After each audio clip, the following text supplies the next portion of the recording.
Second Kings, the 5th chapter. Are we at verse 2? I think we just going to do 2 and I said we're going to do 2 and 3. Amen. Let me know if you're down.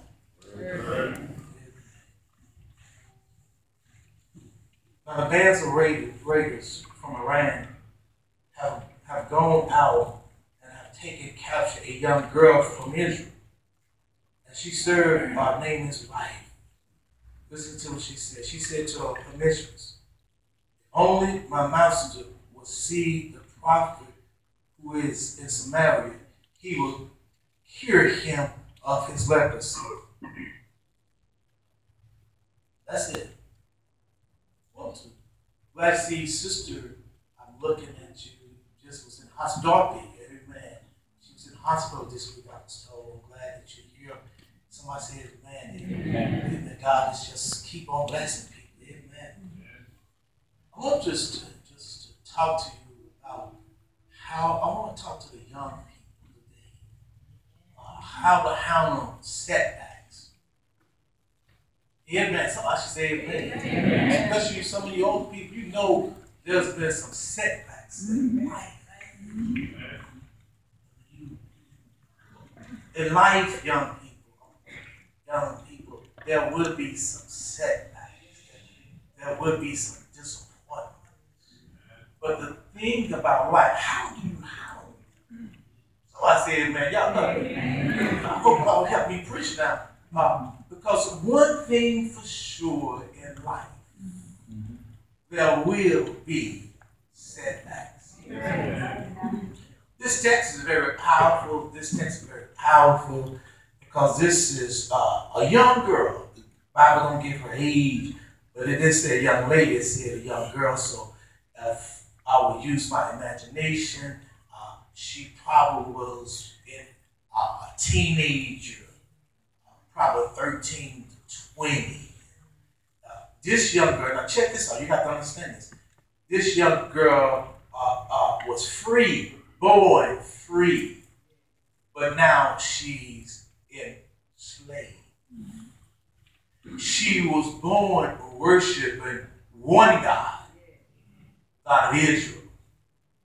Now she's in slavery where they serve many gods, pagan gods, not the real God. That's a setback. Yes. Amen. When you've been born free and now you're in slavery, that's a setback. Amen. And so the text tells us, check this out. She had faith in spite of her setback. Yeah. If y'all get me preach, I believe I can preach this.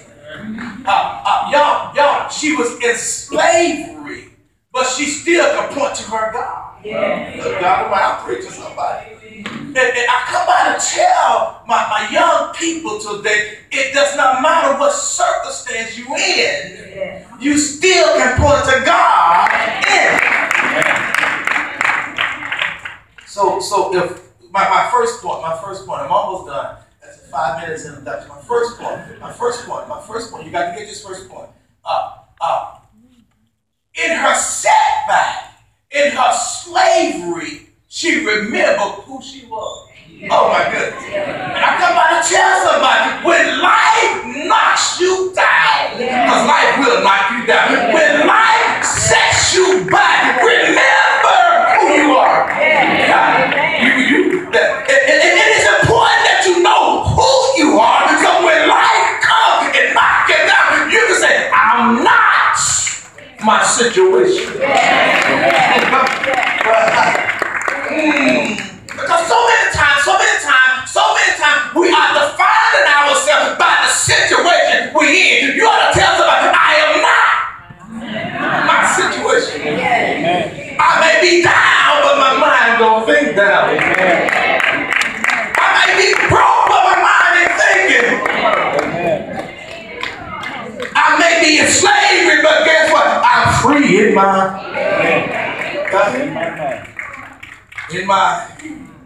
mind, in my mind. This young girl, she was in unfamiliar place. Her surrounding was very unfamiliar, that's me. But even though she was unfamiliar in her place, she still knew who she was. You know why? You know why? Because in an unfamiliar place, she said, "My prophet can cure you of your situation." Now you got to get this. You got to get this. She was in slavery, and she heard about Naaman having leprosy. And leprosy was a disease that you could not get rid of. It was a disease that you would have to die of. And it was a disease that body parts fell off. There was a disease where you become stinky. And the girl said, I know it ain't none of my business, but I know a man that can touch you. Oh my God. And I'm about to tell somebody, it does not matter if trouble is all in your school. You ought to know a man. It may be trouble in your home, and it seems like your home is messed up, but try to say, I know a man. Amen. So the young girl said, I know I'm in a messed up situation, but I know a man. Yeah. Y'all know the man? Yeah. And see, now, you got to know the man before you get into your trouble, so that when you get in trouble, you know how to call him. See, the problem with many of us, we are calling wrong people because we have depended on wrong people. Yeah. See, you're calling Big Daddy because you thought Big Daddy can get you. Y'all ain't never called the wrong man? Okay, maybe I'm at the wrong church. Maybe sometimes you're thinking your job is going to get you through, and you're calling your job and it gives you no peace. Maybe you think it's your education. Maybe you think it's your teacher. Maybe you think your position. But I come out and tell somebody, you got to know God before you get in trouble, so that when trouble comes, you would know how to call him.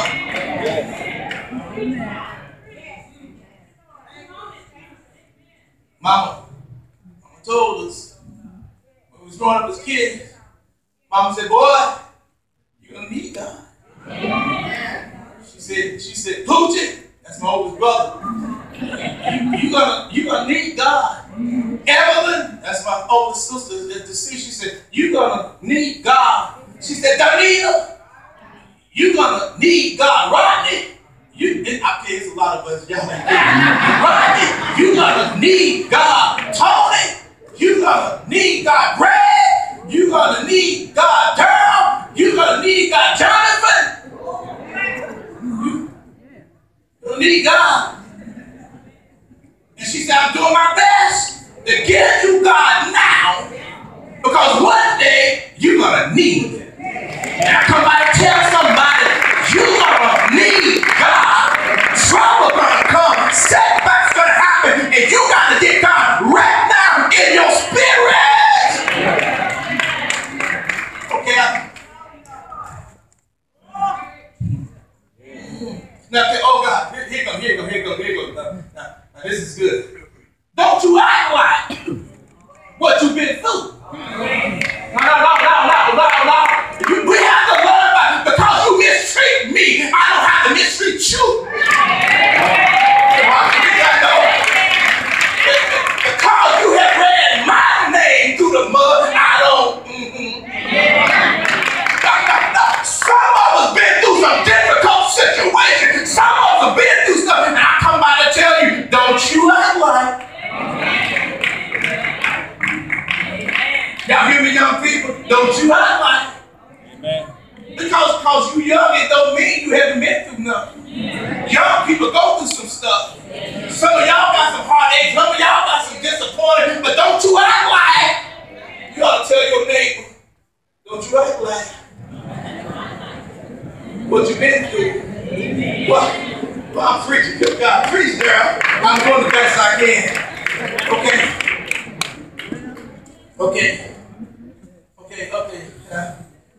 If I was going to use, we're on point two. Is my 10 minutes up here?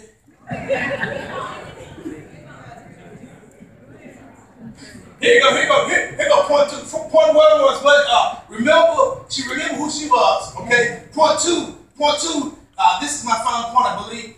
Remember what success looked like. Oh my goodness. Now take a picture of success. She says, brother, you got leprosy, a disease that can't be cured. But she said, back in Israel, right, I seen a prophet that represents God. And I seen a prophet, he can heal the stuff that can't be healed. See, when you get in slavery, when you get setbacks, you got to remember what success looked like. And the problem with many of our young people, they don't know what success looks like. So when they get in trouble, they have no.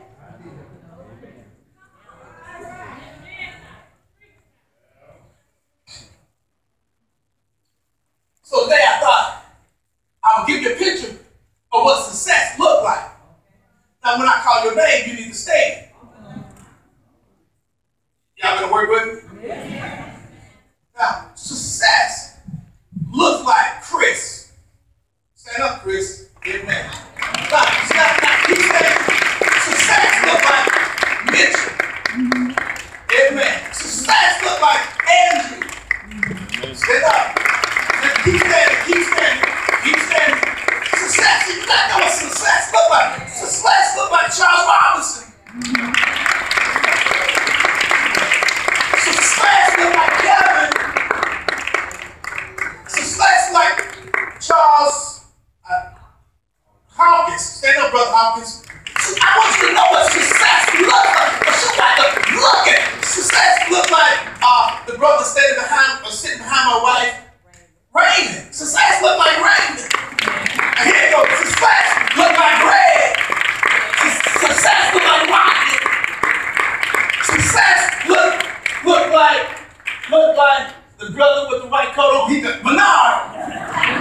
I'm going somewhere. I only got this and another. Success look like Brother King. Yeah. Now listen to me. Now, if I don't know your story, I can't tell you to stand up. These stories I know. The reason I have these brothers to stand up is because these brothers have been successful through setback. Brother Weaver, will you stand where Brother Weaver at? Yeah, success. Now listen, quickly, brothers. I just tell them what you're doing or what you used to do. Quickly. Amen. Quickly. What you do, brother? And? Okay, he's a barber. He worked for a law firm, and he's a barber. And he was raised here in Orlando. So it does not matter where you've been raised. Come on, brother.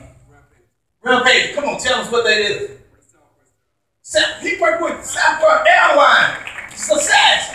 Brother King, quickly. Retired truck driver.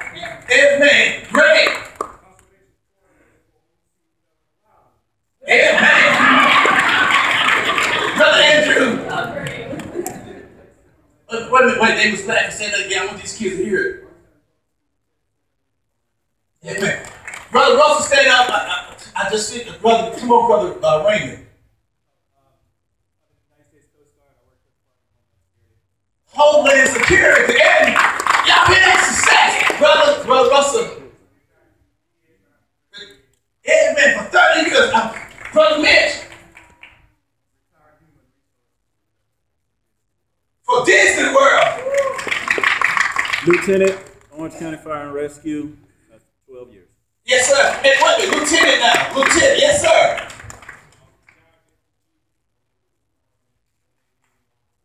Amen. Brother,